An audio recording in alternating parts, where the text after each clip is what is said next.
Bueno, prácticamente lo que el autor dice de todo lo narrado en la primera parte, habla sobre de que la histeria se da a través de hechos traumáticos, pero estos hechos traumáticos no son plasmados conscientemente, sino que quedan resguardados en el inconsciente. La única forma en el que se plasme estos nexos de una forma que sea clara y concisa sería a través de la hipnosis. Hay que tener en cuenta que los nexos cumplen un ciclo patronal, si me hago entender. Entonces, por consiguiente, la histeria tiene sus dichos síntomas que se pueden plasmar a través de tics, a través de, no sé, náuseas, vómitos, como lo decía el autor, y de otras formas. Hay que tener en cuenta que como cumple un patrón, también es muy recurrente que la histeria se vea a través de hechos de infancia. Estos hechos tienen que tener un cierto significado que es reprimido. Si me hago entender, entonces al hecho de ser reprimido, tiene su carga emocional con el recuerdo. Eh, si el sujeto, por ejemplo, va diciendo o va comentando lo que pasa en el recuerdo de forma inconsciente, puede ser que los síntomas vayan desapareciendo gradualmente o simplemente no persistir más.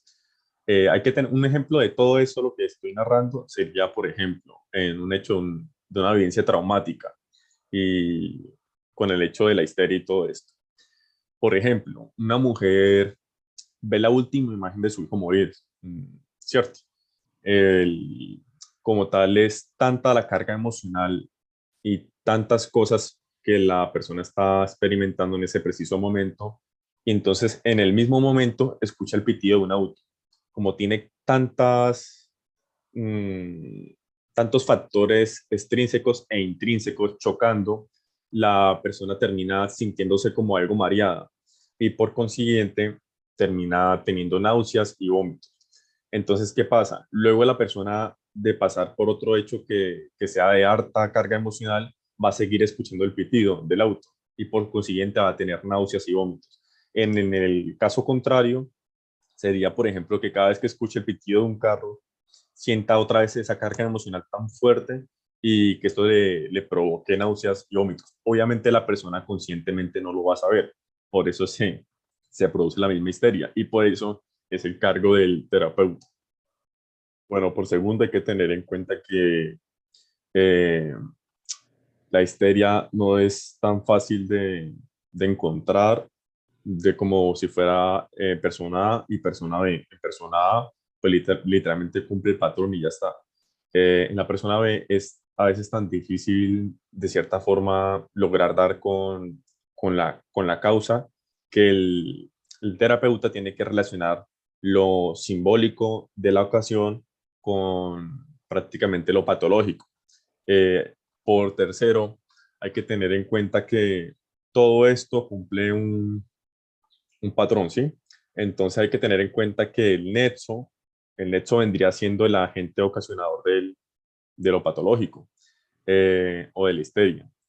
Hay que tener en cuenta también que los recuerdos, como lo dije anteriormente, tienen un cierto significado y un cierto síntoma de afecto en el mismo recuerdo, lo que causa esa reacción del malestar psíquico. Cuando la persona va recordando o va narrando esto, eh, va perdiendo cierto significado, o no es que pierda cierto significado, sino que pierde cierta afectividad. Al momento de la persona narrarlo conscientemente, pueden pasar dos cosas. Si la persona lo narra de una manera muy emotiva y logra por consiguiente lo que se vendría diciendo coloquialmente, se logra desahogar del malestar psíquico, puede pasar que se logre solventar el problema. Pero si no, lo que va a pasar es que el afecto con el recuerdo siga persistiendo y por lo tanto se puedan presentar síntomas de histeria e incluso pueden presentarse síntomas de histeria aún más relevantes y con mayor significado negativo, que la persona en vez de sentirse un poco más aliviada se sienta mucho peor y pueda recurrir al mismo suicidio. Bueno, Por último, se toca que el tema de la reacción es un mecanismo de defensa que prácticamente recurre en personas que tienen una psique en un estado normal, ¿cierto? ¿Y esto por qué lo hace o cómo lo hace? ¿Cómo solventa o cómo puede solventar un hecho que puede ser un hecho traumático con fenómeno patológico provocando la histeria? Lo que puede pasar de una persona normal y puede solventarse a una persona que está enferma. La persona normal prácticamente recurre al tema de la aberración, entonces se dan por patrones asociativos. Ah, listo, me pasó esto, por lo tanto estoy mal por esto y termino dejándolo por el factor Y, y bueno, es así cumpliendo un patrón secuencial. Y la persona que está enferma ignora por completamente esto. No hay un sistema de mecanismo de defensa que sea acuerdo para esto porque su psique está disasociada, o sea, no hay una asociación congruente como tal para que, por ejemplo, pasó esto, entonces actúo de esta forma con este mecanismo de defensa. Entonces hay que tener en cuenta por esa parte. En lo segundo, como decía diciendo, el segundo factor a tener en cuenta en la tercera parte es que por más que la persona sea congruente, sea de una vigorosa, o sea, sea de carácter fuerte, puede mantenerse en su estado normal, consciente, pues sí, o sea, finalizando su vida normal. Pero en la noche sus pensamientos son alineados, o sea, son totalmente disasociados como cualquier otra persona normal.